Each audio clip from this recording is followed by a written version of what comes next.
প্রচন্ড মাথা ব্যথা করতেছিল, মনে হচ্ছিল ঝাল ঝাল কিছু খাই। যেই কথা সেই কাজ, চলে গেলাম ভর্তা বানাতে। বাসায় কিছু কচুর মুখী ছিল, ভাবলাম সেগুলোই ভর্তা করে ফেলি। পাতিলে কচু এবং পানি দিয়ে সিদ্ধ করতে বসিয়ে দিলাম।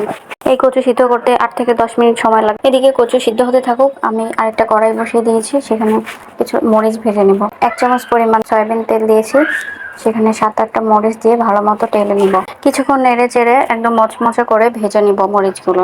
এরপর একটি কাঁটা চামচ দিয়ে চেক করে নিলাম কচুগুলো সিদ্ধ হয়েছে কিনা।